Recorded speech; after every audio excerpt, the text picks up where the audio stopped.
Okay, so let's talk about power and understand this is kind of the last concept in our energy unit. And power is something that says how quickly work or energy is done.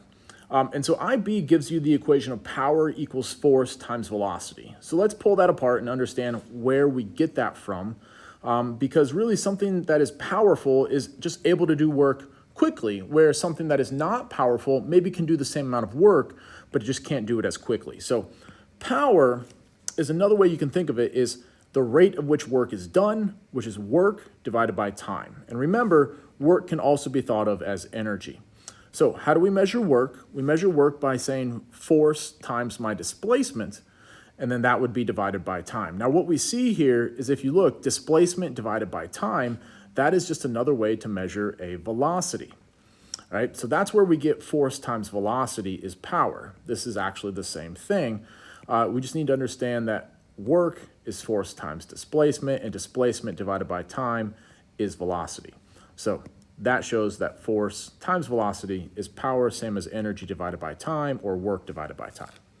So the one thing we need to understand is that work is measured in something called a watt, which newtons meters divided by seconds or joules per second is measured in watts. And we're familiar with watts because, light bulbs, maybe a 60 watt light bulb is 60 units of energy, 60 joules per second is how much it's used. And if we have a more high efficient light bulb, maybe a 4 watt light bulb, we're using less energy per second.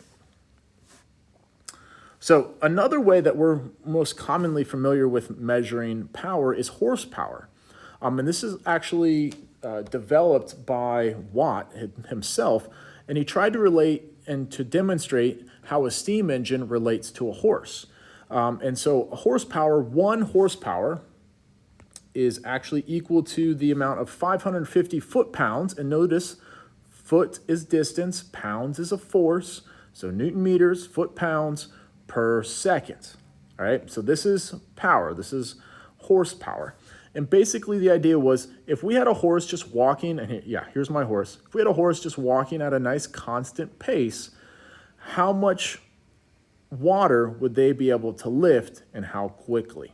So that's 550 foot-pounds per second. So I could lift 550 pounds of water 1 foot each second. That's 1 horsepower. So it's not saying that 1 horsepower is like the maximum amount of 1 horse. It's just a horse walking at a nice casual speed would be able to lift 550 pounds of water 1 foot every second. I think the maximum a horse actually puts out is about 15 horsepower is what 1 horse can actually produce. But that's just kind of where that measurement comes from. And again, it's how much work can be done each second.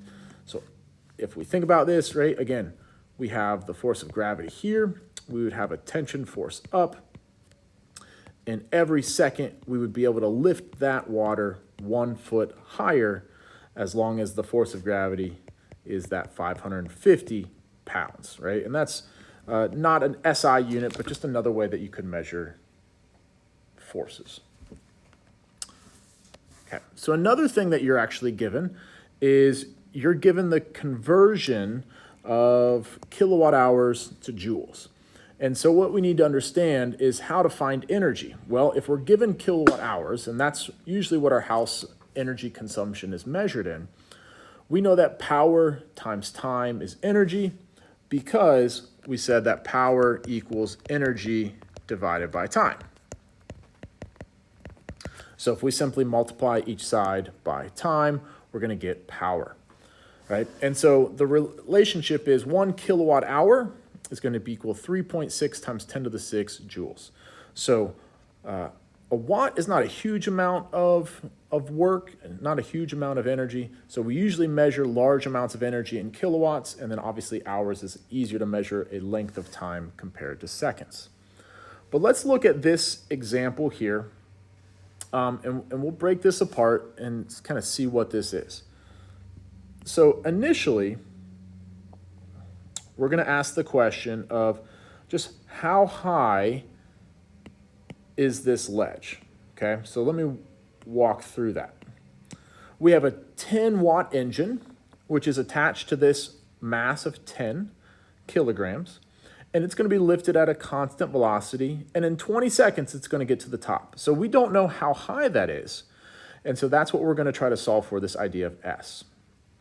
Okay, now working through this setup, we know that if it's moving at a constant velocity, we don't know that velocity, but we know that the tension and the gravitational force are going to be equal based on Newton's first law. So tension and gravitational force are equal. My gravitational force would be 100, mass times gravity, so my tension force would also be 100. Right? Now, power is work divided by time, or it's force times displacement divided by time. What we're going to do is we're going to multiply each side by time, and we're going to try to isolate for S. Okay, so again, over here, force times displacement equals power, and we're going to then solve for S. So multiply each side by time, divide by F, and then we get displacement equals power times time divided by my force. All right, so my power is 10 watts. My time is 20 seconds, and the force being applied would be 100 newtons. And so doing all that calculations would get me a height of 2 meters. Okay? So the thing that I then erased was the idea of how high each second. With the idea that if this engine is working for 20 seconds, how high is it lifting it? Right? Well, what we need to understand is power is energy per time, or energy per second, right? So the energy that this is going to gain as it lifts up, because it's maintaining a constant velocity, it's going to gain potential energy due to gravity. It's going to gain potential energy due to gravity. So that's mass times gravity times my change in height. So that's what we're looking for, right? How high is it going each 1 second? Okay, that's what my power tells me. So looking at this, that's 10 for my mass, 10 for my gravity, delta H over 1 second equals 10. So we need to get this side and this side to equal 10. Dividing by 1 doesn't do anything. And so we get just this equation here. So what is H, right? What is this value of H based on this? Well, we have 10 times 10 equals 10 if we multiply by this H, right? And so this change in height needs to be 0.1 meters. So if that's 0.1, 10 times 0.1 is 1, and 10 times 1 is 10. So every second, this object goes up by 0.1 meters, right? Which then, as time is 5 seconds, that's 0.5 meters. If time is 10 seconds, that's 1 meter. And if time is 20 seconds, well, then that's 2 meters, and that's our answer that we got there. All right? Lastly, looking at this a little different way, right? If we have a car that has an engine of 250 watts, it starts with an initial velocity of 0. It has a kinetic energy of 0, right? Well, if the car has then accelerated and we're ignoring any resistance, right? 2 seconds later, the car, right? Its energy is going to increase by 250 joules per second. So after 2 seconds, the car would have a kinetic energy of 500 joules. And that's just the idea. Again, work per time, right? Or energy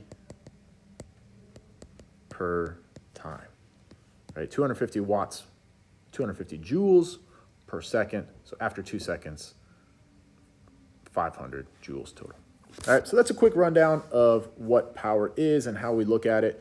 And so use that as you're working through this idea.